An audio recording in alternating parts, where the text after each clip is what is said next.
बिस्मिल्लाहिर्रहमानिर्रहीम। अस्सलाम वालेकुम नाज़रीन, आप यूट्यूब चैनल देख रहे हैं। मैं इमरान ख़ान हूँ। नाज़रीन, अब तक की जो सबसे बड़ी ख़बर है वो ये है कि अमेरिका ने और ईरान ने दस्तखत कर दिए हैं। यानी अभी जब आप ये वीडियो देख रहे हैं तो पाकिस्तान में सुबह का वक्त है और यूरोप में लेट नाइट, क्योंकि 4 घंटों का फ़र्क है लगभग। कुछ मुल्कों का 3 घंटों का है, कुछ मुल्कों का 4 घंटों का फ़र्क है, कहीं पे जाके ये 5 घंटे का फ़र्क भी हो जाता है। तो डोनाल्ड ट्रंप क्योंकि यूरोप के दौरे पर थे, तो डोनाल्ड ट्रंप ने फ्रांस से बैठकर, और जो ख़बरें आ रही हैं उनके मुताबिक ईरानी सदर ने ईरान के अंदर से बैठकर ये दस्तखत किए हैं। और एक तकरीब तो नहीं हुई, लेकिन ऑनलाइन दोनों रहनुमाओं ने मुआहदे के ऊपर दस्तखत कर दिए हैं। मुआहदा क्या है वो मैं आपको बताता हूँ, लेकिन अमली तौर पे अब एक मुआहदा कायम हो चुका है और इसको MOU कहेंगे, मफाहमती याददाश्त। ये एक्चुअली मुआहदा नहीं है, यानी मुआहदे के लिए एक फ्रेमवर्क बन गया है और अगले 2 महीनों के अंदर चीज़ें तय हो जाएंगी। अब पाकिस्तान के वज़ीर आज़म ने और फील्ड मार्शल ने जाना है और एक रस्मी तकरीब होनी है, जिस तकरीब में अमरीकी और ईरानी शायद मौजूद होंगे, और वहाँ पे वो अमली तौर पे पब्लिक के सामने भी इस तकरीब को कर देंगे, जनाब हमारा मुआहदा हो गया। चीज़ें नरम हो चुकी हैं। ईरान के जहाज़ जो है वो तेल लेकर जा रहे हैं और अमेरिकन अब उनको नहीं रोक रहे, और ईरान भी अब नए हुरमुज़ में काफ़ी नरमी कर रहा है। जो 14 चीज़ें अब तक रिपोर्ट हुई हैं इस मुआहदे में कि किन चीज़ों के ऊपर तय पा गया ये मुआहदा ईरान और अमेरिका के बीच में, यानी ये जो MOU है वो मैं आपके सामने रख देता हूँ। लेकिन उससे पहले एक पाकिस्तान के अंदर से बड़ी खबर आई है इमरान खान साहब के हवाले से। नईम अशरफ भट्ट साहब ने इस खबर की तस्दीक की है। ये खबर पहले भी मार्केट में थी, मैंने आपको रिपोर्ट भी किया था। कुछ सहाफ़ियों से मेरी बात हुई तो उन्होंने कहा कि इमरान खान को जेल से निकाला ज़रूर गया, और इमरान खान साहब को आज से चंद दिन पहले जब जेल से निकाला गया तो पाकिस्तान तहरीक इंसाफ के लोग जो हैं वो अलशिफा इंटरनेशनल में और पिम्स अस्पताल में वो इंतज़ार कर रहे थे। लेकिन एक और अलशिफा आई ट्रस्ट हॉस्पिटल है रावलपिंडी में, इमरान खान को वहाँ लाया गया। अब ये नईम अशरफ भट्ट साहब ने इस खबर की तस्दीक की है। ना सिर्फ उन्होंने ये तस्दीक की बल्कि उन्होंने कहा कि उनके पास कन्फर्मेशन है पाकिस्तान तहरीक इंसाफ की जानिब से भी, आम क़यादत की जानिब से। और उन्होंने ये भी कहा कि 11 बजे से पहले इमरान खान साहब को निकाला गया था, ये मैंने पहले भी आपको बताया था। वो ये कहते हैं वहाँ इमरान खान की किसी अहम बंदे से मुलाकात भी हुई है। कुछ सोर्सेज ये कहते हैं कि पाकिस्तान तहरीक इंसाफ का भी कोई बंदा मौजूद था, और कुछ खबरें ये भी आ रही हैं कि पाकिस्तान के बाहर से भी चंद लोग पाकिस्तान में इस वक्त मौजूद हैं और वो कोशिश कर रहे हैं कि किसी तरह भी इमरान खान और पाकिस्तान की एस्टेब्लिशमेंट के बीच में कोई ऐसा मुआहदा हो जाए जिससे पाकिस्तान आगे बढ़ सके। देखिए, बात तो इमरान खान साहब को अब करनी पड़ेगी, क्योंकि अदालतों में तो इंसाफ है नहीं, और बात एस्टेब्लिशमेंट के साथ ही करनी पड़ेगी। और किन चीज़ों पे बात होनी चाहिए, एक तो पाकिस्तान में दोबारा से एक इलेक्शन होना चाहिए, उसका कोई फ्रेमवर्क आ जाए या कोई इसका टाइम ड्यूरेशन मिल जाए कि इतने अरसे के बाद पाकिस्तान में एक इलेक्शन हो जाएंगे, फ्री एंड फेयर इलेक्शन हो जाएंगे। तो ये इमरान खान साहब की प्रायोरिटी होनी चाहिए, क्योंकि एक नए इलेक्शन से ही पाकिस्तान आगे बढ़ सकता है। जितना गंद पड़ गया है यहाँ पे, आप चाहे कौमी हुकूमत बनाएं, आप कौमी हुकूमत बनाएंगे तो यही सारे MP MNA आप इकट्ठे करेंगे तो कौमी हुकूमत भी किसी काम की नहीं बनेगी।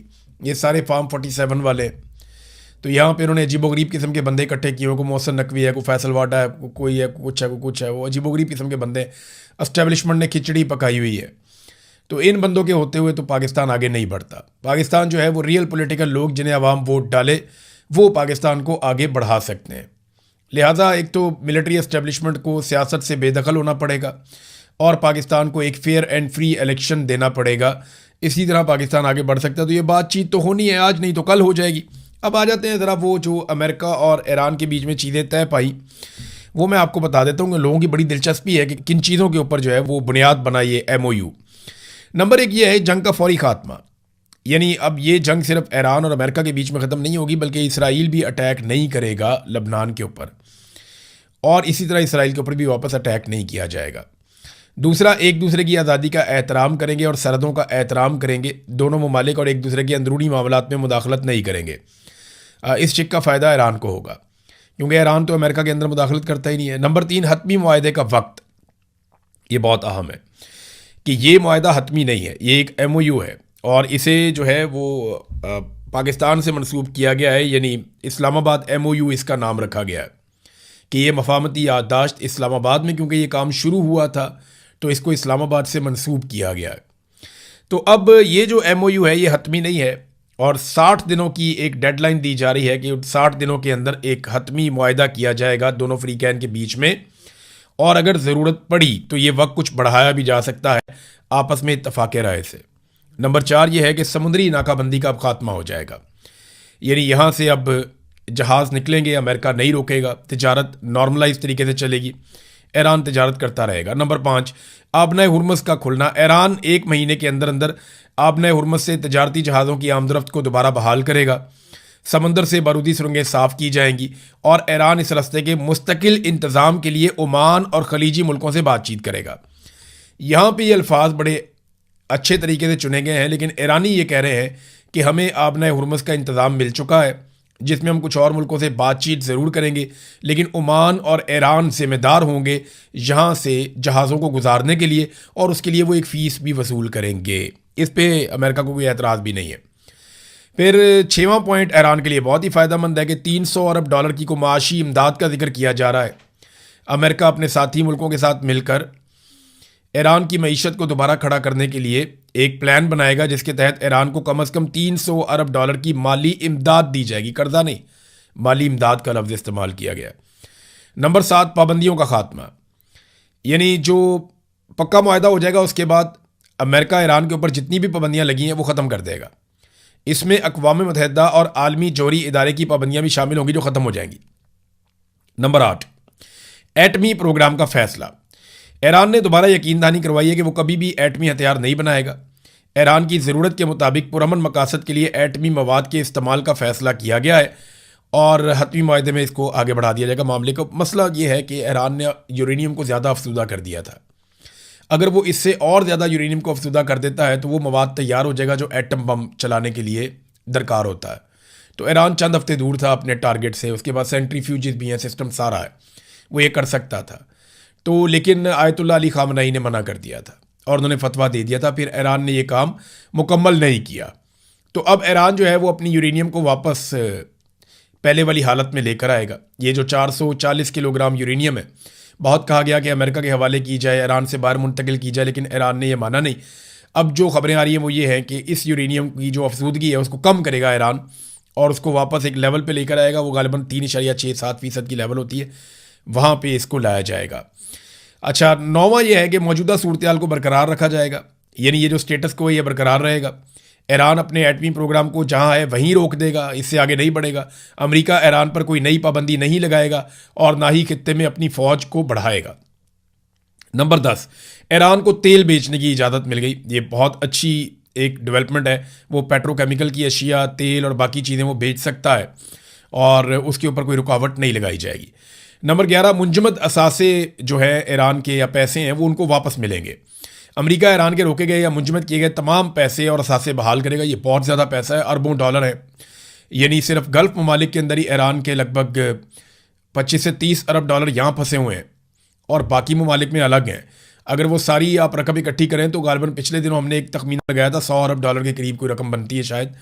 तो वो ईरान को उनका पैसा वापस मिल जाएगा और ईरान का मरकज़ी बैंक इन पैसों को अपनी ज़रूरत के मुताबिक इस्तेमाल कर सकेगा। तो इससे ईरान की करेंसी बहुत मुस्तहकम होगी। ईरानी पैसा जो है वो ऊपर की तरफ जाएगा। इस वक्त ईरानी पैसे की बड़ी डिमांड है। बहुत सारे लोग धड़ाधड़ ईरानी करेंसी खरीद रहे हैं। वो बहुत ज़्यादा गिरी हुई थी और अब जिन लोगों ने पहले ख़रीद के रखी हुई थी उनके लिए ईरानी करेंसी ऊपर जाएगी। नंबर 12 ये है निगरानी का एक निज़ाम, यानी दोनों मुल्क मिलकर एक टीम या निज़ाम बनाएंगे जो इस बात पर नज़र रखेगी कि दोनों तरफ से मुआहदे की तमाम बातों पर सही तरह अमल हो रहा है या नहीं हो रहा। नंबर 13 अगले मरहले के मुज़ाकरात, यानी जैसे ही तेल बेचने, पैसे मिलने और समंदरी रास्ते खुलने का काम शुरू हो जाएगा, दोनों ममालिक पक्के और हतमी मुआहदे की बाकी रह जाने वाले निकात पे बाकायदा बातचीत शुरू कर देंगे और ये मामला आगे बढ़ जाएगा। नंबर 14 अक़वाम मुत्तहिदा की मंजूरी, यानी जो कुछ भी ये दोनों ममालिक करेंगे या इनका मुआहदा होगा सलामती कौंसिल से उसे मंजूर करवाया जाएगा ताकि ये एक आलमी सतह का मुआहदा बन जाए। तो जनाब ये है वो नुकात जो इस MOU के अंदर दस्तखत हुए अब तक की इत्तला के मुताबिक, जबकि अमेरिकन का कहना है कि नहीं कुछ और चीज़ें भी हैं। ईरान जो दावे करता है वो थोड़े और तरह के हैं, जो दावे अमेरिका करता है वो और तरह के हैं। तो अपनी अपनी शिकों को ज़्यादा हाईलाइट कर रहे हैं। ये तो मैंने आपको बहुत मुख्तसर बताया। ये एक एक पॉइंट जो मैंने आपको बताया इसके आगे पूरे पूरे सफ़े हैं, यानी बहुत लंबी चौड़ी डिटेल होगी। पब्लिक तो वो डिटेल नहीं की जाएगी, लेकिन जब वो मुज़ाकरात करते हैं तो बहुत सारा काम इसके अंदर किया जाता है। तो वो अपने अपने मफाद और अपने अपने फ़ायदे की बात सामने रख रहे हैं। अमेरिकन बता रहे हैं अपने फ़ायदे की बात, ईरानी बता रहे हैं अपने फ़ायदे की बात कि हम जीत गए हैं। लेकिन बिलाखिर इसमें जो है वो अगर अमन जीत जाता है तो ये सबसे अच्छी बात है। दुनिया एक बड़ी जंग से बच सकती है। दुनिया के अंदर एक तबाही जो हो रही थी, जो माशी तबाही हो रही थी, उससे बचत हो सकती है और अमेरिका को ख़ास तौर पे एक फेस सेविंग मिल सकती है, क्योंकि ये जंग अमेरिका को बहुत भारी पड़ी है। अमेरिकन के पसीने छूटे हैं इस रीजन में, ये हम सब जानते हैं।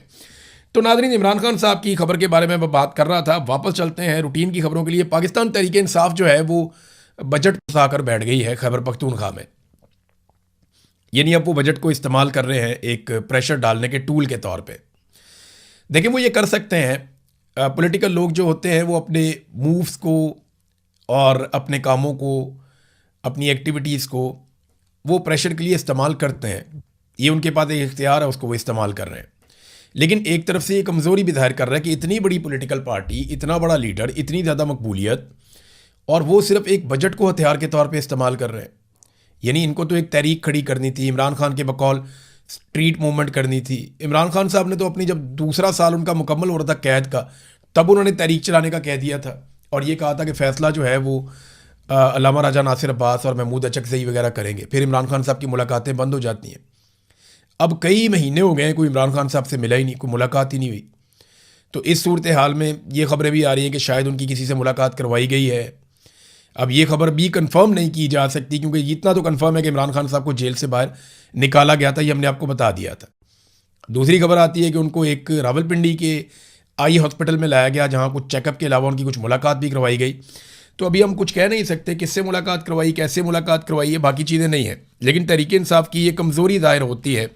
अगर वो आवाम को मुतहर्रिक करते तो उन्हें इस तरह के हथकंडे ना करने पड़ते कि हम बजट नहीं देंगे, हम तब तक नहीं करेंगे जब तक कि इमरान खान से मुलाकात नहीं करते। इससे बड़ी कमज़ोरी उनकी साबित हो रही है। इमरान खान साहब के 2 केसेस आज लगे हुए हैं। एक सुप्रीम कोर्ट में 2 केसेस हैं और इस्लामाबाद हाई कोर्ट में भी इमरान खान साहब का केस लगा हुआ है। मैं इसकी तफसीलात आपको बता देता हूँ। सुप्रीम कोर्ट में जो एक केस है इमरान खान साहब का आज, वो है कि बुनियादी कानूनी और आइनी हकूक़ से मुतालिक 2 अहम अपीलें हैं। नंबर 1, मेडिकल मुआयने से मुतालिक इमरान खान साहब की बहन की जो दरख्वास्त है वो लगी हुई है, और जिसमें इमरान खान साहब को मुनासिब तिब्बी सहूलियात और आज़ादाना मेडिकल मुआयने की फराहमी का मामला है। दूसरा जो केस है वो मुलाकातों से मुतालिक अपील है। सलमान अकरम राजा साहब की जानिब से इमरान खान से मुलाकातों पर आयद रुकावटों के खिलाफ दायर अपील भी समाअत के लिए मुकर्रर की गई है। ये दोनों अपीलें आज 18 जून 2026 को सुबह 9 बजे सुप्रीम कोर्ट के बेंच नंबर 3 के रूबरू होगी। अब देखते हैं वहाँ पाकिस्तान तहरीक इंसाफ के कितने MNAs, कितने सेनेटर्स और कितने जो है वो ओहदेदार पहुँचते हैं। सुप्रीम कोर्ट ऑफ पाकिस्तान में अहम दिन है, तो थोड़ी देर में पता चल जाएगा जब आप ये वीडियो सुन रहे हैं कि कितने लोग पहुँचे हैं। अहम खबर दूसरी ये है कि 190 मिलियन पाउंड का जो केस है उसमें वकालतनामों पर दस्तखत ही नहीं हुए इमरान खान साहब के। तो ये मामला भी अदालत को दिया गया था। सुप्रिटेंडेंट अडयाला जेल के खिलाफ एक तौहीन अदालत की दरख्वास्त दायर की गई, तो इसको एतराज़ लगा के समाअत के लिए मुकर्रर कर दिया गया है। और इसको मुकर्रर किया गया है उस मेन केस के साथ जिसको 2 जज सुन रहे हैं। एक जस्टिस सरफराज डोगर, जो आप सब जानते हैं कि प्रमोट करके लाए गए इस्लामाबाद हाई कोर्ट में 26वीं आइनी तरमीम के बाद, और उसके बाद से कोर्ट इमरान खान को इंसाफ नहीं दे रही। और दूसरे जस्टिस मोहम्मद आसिफ हैं, जिनके बेटे ने 2 ख़वातीन को गाड़ी के नीचे देकर कुचल दिया था। अब ये आसिफ साहब क्या इंसाफ देंगे? उनका अपना बेटा जो है उसकी जान बचाई गई है, जिस तरह बचाई गई है वो भी आप सब जानते हैं। तो फिर इस तरह तो जज बेचारा कंप्रोमाइज़ हो जाता है ना। जैसे पाकिस्तानी कौम के साथ जुल्म हो रहा है, ऐसे जजों के साथ, अदलिया के साथ भी जुल्म हो रहा है। ये ज़रा 2 बिल आप देखें नादरीन, ये मैं आपके सामने रखता हूँ। ये मोहम्मद उमैर साहब ने 2 बिल शेयर किए हैं। ये बिल आप देखें। एक बिल जो है ये इमरान खान साहब के दौरे हुकूमत का है, और दूसरा बिल जो है ये शहबाज शरीफ के दौरे हुकूमत का है। तहरीक इंसाफ के दौर का जो बिल है वो आखिरी साल उनका इमरान खान साहब का जो चल रहा था उस टाइम का कोई बिल है, और अभी जो है वो ये शहबाज शरीफ साहब का जो दौरे हुकूमत है 2026, ये बिल है। अच्छा, एक बिल आप ये देखें कि जो पहला बिल है उसमें 286 यूनिट बिजली इस्तेमाल की गई है और 11 रुपये का यूनिट पड़ा है, और 3175 रुपये बिल आया था। यानी 300 यूनिट से कम बिजली इस्तेमाल हुई, 286 यूनिट, और 11 रुपये यूनिट पड़ा था। अब 219 यूनिट का बिल है ये दूसरा जो आपको मैं दिखा रहा हूँ, और 49 रुपये का यूनिट पड़ा है, और बिल आया है 10,749 रुपये। यानी इसमें 65 यूनिट, 65 नहीं बल्कि 66-67 यूनिट जो है वो बिल ज़्यादा इस्तेमाल की गई थी बिजली इमरान खान के दौर में। तो इमरान खान के दौर में ज़्यादा यूनिट के ऊपर जो बिजली का बिल आया वो 11 रुपये था, और आज कम यूनिट के ऊपर जो बिजली का बिल आया वो 49 रुपये है। 4 गुना से भी ज़्यादा आपकी बिजली की कीमत बढ़ गई है, और ये पाकिस्तान के साथ किया गया। और इस जुल्म और ज़्यादती के खिलाफ पाकिस्तानी कौम को खड़े होना चाहिए, बल्कि अपोजिशन को आवाज़ उठानी चाहिए थी। लेकिन बदकिस्मती ये है कि अपोजिशन आवाज़ उठा नहीं रही। अपोजिशन को खुद से आवाज़ उठानी चाहिए थी, लेकिन अपोजिशन आवाम के लिए आवाज़ नहीं उठा रही। ना किसानों के लिए आवाज़ उठाई, ना मेहनत कशों के लिए आवाज़ उठाई, ना तनख्वाहदार तबके के लिए आवाज़ उठाई। अपोजिशन ने अमली तौर पे किसी किस्म का कोई एहतजाज नहीं किया। नाज़रीन, पाकिस्तान की जो हुक्मरान है इनका तकिया तो डोनाल्ड ट्रंप पे है कि डोनाल्ड ट्रंप इनकी तारीफ़ करता है, इनके वारे न्यारे हो जाते हैं। हालांकि पाकिस्तान के अंदर इन्होंने मईशत बर्बाद कर दी, अमन व अमान बर्बाद कर दिया, पाकिस्तान के अंदर लॉ एंड ऑर्डर ख़राब कर दिया, पाकिस्तान छोड़ छोड़ के जा रहे हैं। मनी लॉन्ड्रिंग 100 अरब डॉलर की हुई है बकौल पाकिस्तान के जो वज़ीर दाखिला हैं उनके बकौल। यानी पाकिस्तान में कोई एक भी कामयाबी पाकिस्तान के हुक्मरानों ने हासिल नहीं की। इनका ले दे के एक ही बात होती है कि इंडिया से डोनाल्ड ट्रंप खुश नहीं है और हमसे डोनाल्ड ट्रंप खुश है, लिहाजा जनाब हमारे वारे न्यारे हैं। ऐसा नहीं है। डोनाल्ड ट्रंप जो है ना वो सबको काका देता है। ये पंजाबी की एक कहावत है, जड़ा आना उन्होंने काका ही देना है। मैंने पहली दफ़ा ये कहावत एक पॉलिटिकल आदमी के मुंह से सुनी थी। उसने कहा साढ़े को जो भी आएगा असी उन्होंने काका दे के तोड़ने हैं। तो तब मैंने ज़रा इसको स्टडी किया था ये क्या होता है। जो भी आए उसको अच्छी बात करके भेजो, लोगों को नाराज़ ना करो, लोगों को राज़ी करो, सबको चक्कर दे के रखो। तो डोनाल्ड ट्रंप नरेंद्र मोदी के साथ बैठे थे यहाँ यूरोप में G7 के मौके पर, और वहाँ डोनाल्ड ट्रंप ने नरेंद्र मोदी की तारीफ़ों के पुल बांध दिए। उन्होंने कहा जी अमेरिका और भारत के दरमियान बहुत सी चीज़ें हो रही हैं, मोदी तवील अरसे से मेरे दोस्त हैं, हमारे दरमियान हमेशा बेहतरीन ताल्लुकात रहे हैं, आपके साथ होना बहुत अच्छा लगता है, आपका बहुत बहुत शुक्रिया। अगर इन पर हमला हुआ तो हम उनकी मदद के लिए वहाँ मौजूद होंगे। यानी अगर इंडिया के ऊपर हमला होता है, यानी दिफा के नुक्ता नज़र से जब एक सवाल किया गया तो डोनाल्ड ट्रंप ने कहा कि अगर इंडिया पर अटैक होता है तो हम इंडिया के साथ खड़े होंगे। पाकिस्तान के लिए ज़रा परेशानी की बात है ये। और अगर कोई इस शख्स पर हमला करता है तो वहाँ हम मदद के लिए मौजूद होंगे। कोई नया लीडर आ जाए तो अलग बात है, फिर देखेंगे, कुछ नहीं कह सकता। हमारे बेहतरीन ताल्लुकात हैं, हम इससे ज़्यादा करीब और नहीं हो सकते जितने हम करीब हैं। यानी मैक्सिमम करीब इंडिया के हम हो चुके हैं। जैसा कि आपने कहा हम और भी करीब हो सकते हैं, वो भी और मैं भी और हमारी कौमें भी, लेकिन ये वाकई हम दोनों से शुरू होता है। रिपोर्टर ने पूछा कि आप अमेरिका भारत तिजारती मुआहदे के कितने करीब हैं। तो इस पे डोनाल्ड ट्रंप ने कहा कि मोदी एक बहुत सख्त ही मुज़ाकरातकार हैं। वो देखने में इंतहाई खूबसूरत इंसान है, वो बहुत अच्छे लगते हैं, वो एक फरिश्ते की तरह है, लेकिन दर हकीकत वो एक कातिल की तरह सख्त है, वो एक किलर हैं। लेकिन वो दिखते इतने अच्छे हैं कि आपको हैरान कर देते हैं। तो जनाब ये डोनाल्ड ट्रंप ने बड़ी तारीफ़ें की नरेंद्र मोदी की। और एक बात तो डोनाल्ड ट्रंप अपने मुंह से कह गया कि नरेंद्र मोदी ने अपने कौमी मफाद के ऊपर समझौता नहीं किया। यानी जो मुज़ाकरात उन्होंने अमेरिका के साथ किए ट्रेड डील के हवाले से, वो बड़े सख्त मुज़ाकरातकार साबित हुए। यानी उन्हें किलर कह के मुखातिब किया डोनाल्ड ट्रंप ने कि वो हमारी शराइत के ऊपर नहीं आ रहा। देखें, इंडिया एक बहुत बड़ी मार्केट है, अमेरिका उसको कभी भी खोना नहीं चाहेगा। दूसरा, चाइना के मुकाबले में इंडिया को हमेशा अमेरिका सपोर्ट करेगा, ये मेरी बात आप लिख कर रख लें। उनके पास कोई और चारा नहीं है।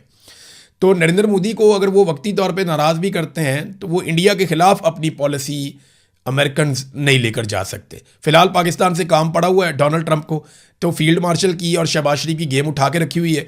वरना उनका जो असल इत्तहादी है अमेरिका का, क्वाड के अंदर इनका दिफाई इत्तहाद भी है, जो अमेरिका ने कहा कि हम अगर हमला होता है इंडिया के ऊपर तो हम आकर इंडिया के साथ खड़े होंगे। कभी पाकिस्तान के बारे में उन्होंने ऐसा नहीं कहा, लेकिन पिछले दिनों वो शर्मिंदा करते रहे इंडिया को कि उनके तैयारे गिर गए हैं। लेकिन नरेंद्र मोदी को उन्होंने कहा कि ये मुज़ाकरातकार बहुत सख्त है, इसने अपने मफाद पे समझौता नहीं किया। ये बंदा लगता बहुत नरम है, लेकिन अपने काम के अंदर ये पूरा है। डोनाल्ड ट्रंप ने इस तरह की बात की है गोल मोल करके, लेकिन नरेंद्र मोदी की भी गेम उठा दी डोनाल्ड ट्रंप ने। वो सबकी गेम उठा देता है, जो भी मिलता है। तैयब उर्दगान मिलते हैं तो बहुत कमाल आदमी। अभी मुलाकात हुई उनकी UAE की हुकूमत से, बहुत शानदार लोग हैं। कतर वालों से मिलते हैं जी, इन जैसा है ही कोई नहीं। मोहम्मद बिन सलमान से मिलते हैं, कहते हैं ये शानदार आदमी है, इसका कोई मैच नहीं है। नेतन्याहू के बारे में डोनाल्ड ट्रंप ज़मीन आसमान के कलाबे मिला देते हैं। आज फ्रांस के सदर के बारे में और उनकी एहलिया के बारे में डोनाल्ड ट्रंप ने बहुत तारीफ़ें की हैं। तो ये एक आदमी, इसको आदत ही तारीफ़ें करने की है। तो फील्ड मार्शल की और शहबाज शरीफ की तारीफ़ें ये करते हैं, लेकिन उसके बदले में हमें क्या मिला? पाकिस्तान को क्या मिला? गरीब आदमी को क्या मिला? कुछ नहीं मिला, कुछ भी नहीं मिला। अब तक के लिए इतना ही। अपना ख्याल रखिएगा, अपने इस चैनल का भी। अल्लाह।